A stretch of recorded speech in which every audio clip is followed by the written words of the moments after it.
Chapter 10. Riding and Fighting. Mr. Hardy and I returned to the ranch 3 days later. I carried a baby antelope home to Mrs. Hardy. I told her that she had no pet except Charlie, and I knew she got lonely staying by herself so often. She seemed to be delighted with the little fellow. She named him Byrd.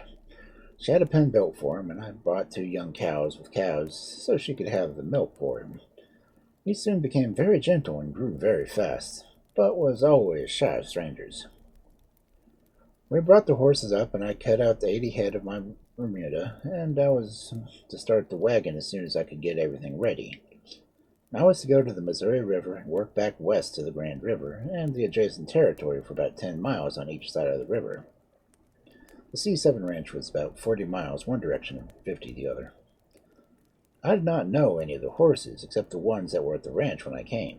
I cut out the 3 outlaw horses in my bunch on purpose, though no one had ever pointed them out to me. I knew them to be the description Mr. Hardy had given me. I cut each man his mount of 7 horses, and I left the 3 outlaws in the pen. I told the men that if any of them would like to take them and ride them regularly in his mount, his wages would be raised per head a month. Neither of them said that he would take the horses, but I saw one of the boys, about 23, looked as if he wanted to say something, so I asked him if he wanted to try one. He said if anyone the others would, he would. He said, "Pick out one, Slim." He chose the PX roan. "Now, won't someone take the other?" I asked. Curly said he would take the white-footed sorrel. I took the last one. I cut up my PX broncs and told a big fellow to bring me my saddle. I backed him up to one corner of the corral and got my saddle cinched upon him good. Then I backed him out of the gate that was nearby. Mr. and Mrs. Hardy were out to see the big show. They told me I'd better ride my horse inside the corral, but I wanted to give the little fellow a fair chance. I'd put my bridle on him and half hitch of his nose to catch my rope. I checked him and jabbed a finger in his right eye to make him stand still until I could get my foot into the stirrup. He kept trying to pinch off the saddle, and he kicked me off once or twice, but when I got him as far as the fence as I wanted him, I went back toward his back and slipped the bridle over his head. When I turned his head loose, he snorted, ducked his head, and bowed his back like a rainbow. He leaped into the air as high as he could go. He hit the ground here and there, stiff-legged and bouncing like a rubber ball and brawling for all he was worth. Everyone thought that the bridle had slipped off. The noose on him was what I counted on to cut off his breath by pulling it tight across his nostrils. I went up and got my derby on my head and began to pull the rawhide quirt off of him. I dug my spurs into his sides as deep as I could. He jerked his head up and started out towards the far sides of the pasture at his best speed. I did not try to stop him, as he had a smooth, level country for about 3 miles, and I knew I could slow him down in half a mile. When he went out and well-winded himself, I began to scratch him everywhere I could with my spurs. I would try to pitch, and he was too badly in need of breath to make much headway. I circled him back to the corral and went trotting up to the gate. He made a few more attempts to unpack me, with no success. I told the boys to go and break their mounts before starting them on the drive. I told them if they waited until we were off on a drive, the horse would throw them. They would be taking chances of losing the horses and their saddles, too. They decided to give it a try. Curly set his pretty good through. He was a wicked pitching beast. The poor old Slim got thrown and kicked, and he never had the nerve or grit of a bulldog, and he tried it again. He scratched out pretty good the next time. I staked my horse out that night, and after riding him the next day and whipping all the pitch out of him with my quirt, he never gave me any more trouble. I got my $5 raise. Old Curly rode his the next day, and he came so near to being thrown that he never got back on him again. Slim would not give up. I've been given men who knew the range since I was a stranger to it. I saw before leaving the ranch, however, that several of the men were none too friendly with me. None of them knew who was going to be the wagon boss, and they certainly didn't expect the job to be assigned to me. I saw that Big Will and Curly, who I had known from Midland, were going up to make trouble for me. They seemed to be creating a dislike for me among the other boys. I expected a hard fight with some of them before long. I guarded against that as much as possible. I knew that I would have to use a pistol would take some terrible beating, for there wasn't a man in the bunch that weighed less than 180, and I weighed about 140. We'd been out on the ranch only 9 days when I saw it was impossible for me to work with any advantage with the crew I had. I knew to disclose the three main junglers would mean that I would pitch battle, so I gave orders to start for the ranch on the double. I gave no reason for the change of plans, so the men knew there were going to be 6 weeks at least. They also knew that we were to have made our first camp on the old blanket crossing, then work a strip called the Mormon Strip. It was a piece of land 8 miles wide and 120 miles long. It was set aside by the government between the Rosebud and Standing Rock reservations for the purpose of herds for western Sparts. When we were about 20 miles from the ranch, I left the wagon and went on in. I rode up to Mr. and Mrs. Hardy while I was riding out around the ranch. Mr. Hardy was very displeased to see me and surprised. I told him why I was there, and he informed me that Mr. Pence had highly recommended me.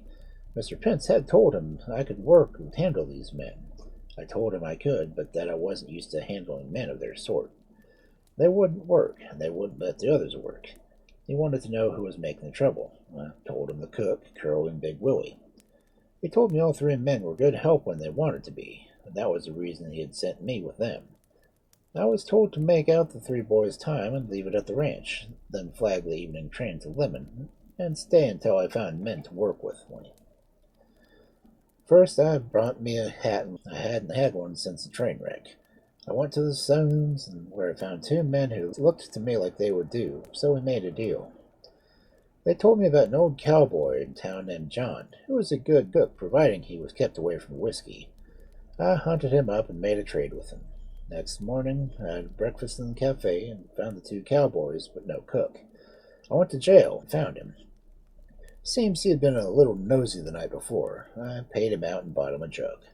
The other two men helped me hoist him into the boxcar that was just leaving town. He weighed about 250, so I couldn't handle him alone.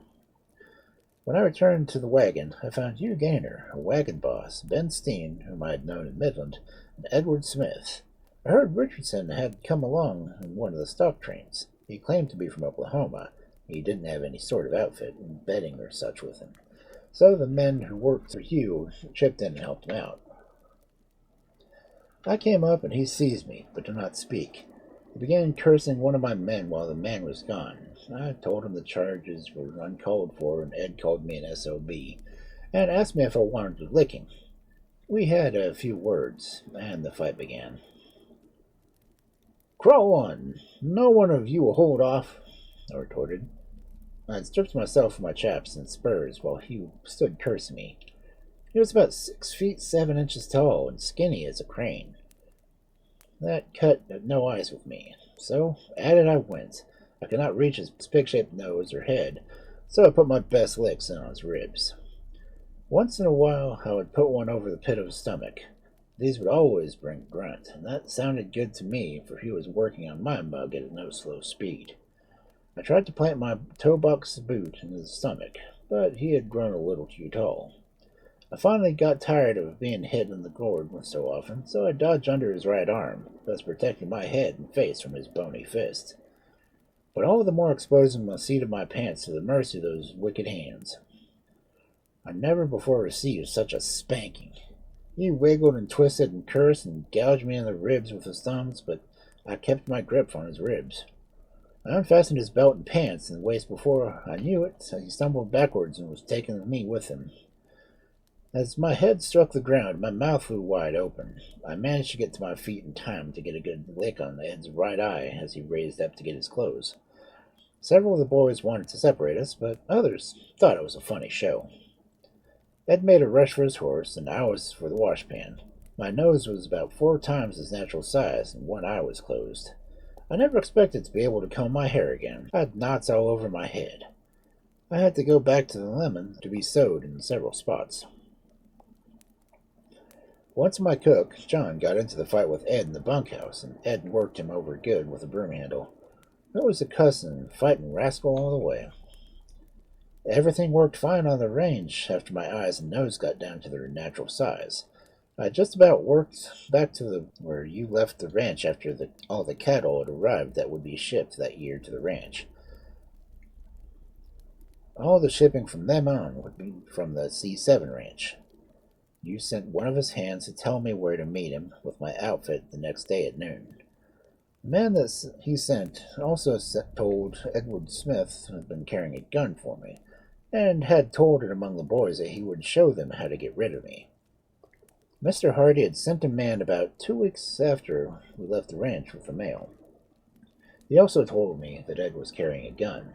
He said he had a 6-shooter and a 33. I paid no attention to them until one day as I rode up to the wagons, which were camped near each other, near the riverbank, I saw a horse tied up to a cottonweed near the Ganger's wagon. I went to my wagon, threw my bed off, and got my gun. I raised up to see Ed coming out of the cook's tent.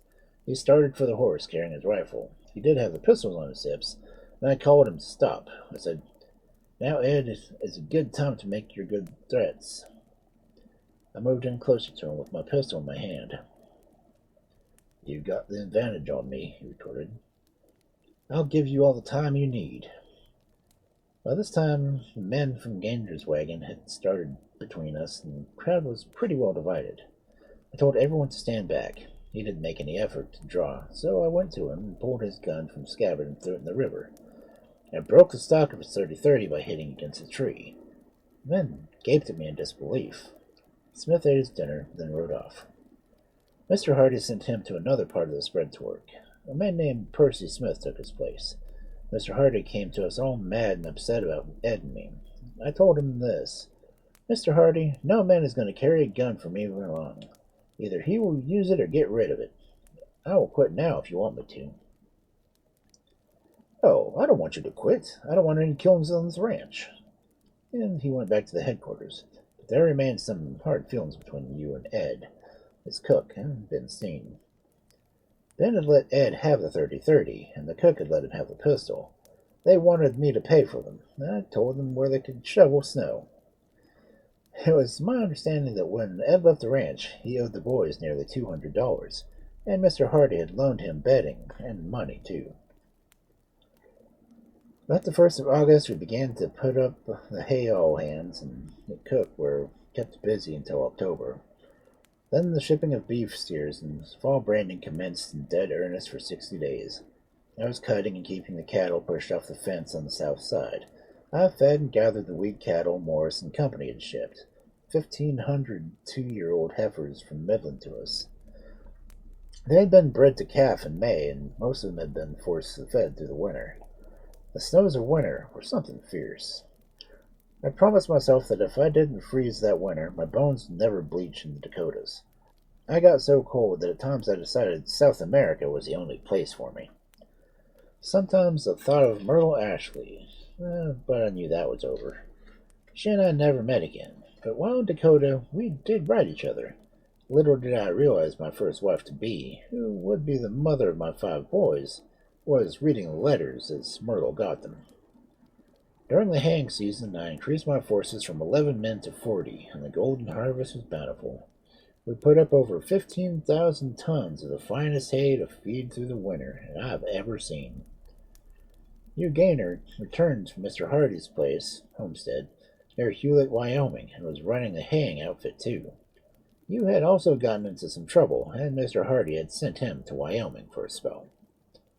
The hay was cut and stacked in long ricks and fenced to be fed, and turned in case of a severe storm. Large quantities of hay were put up in the line camps and all the ice cutter camps as well as the ranch headquarters. We never had a still moment. Nerves often got on edge, and the hours were long, and there were no time for folly. The fall shipping called for all our forces, so Hugh Gaynor and I joined our wagons and began gathering beef cattle for market.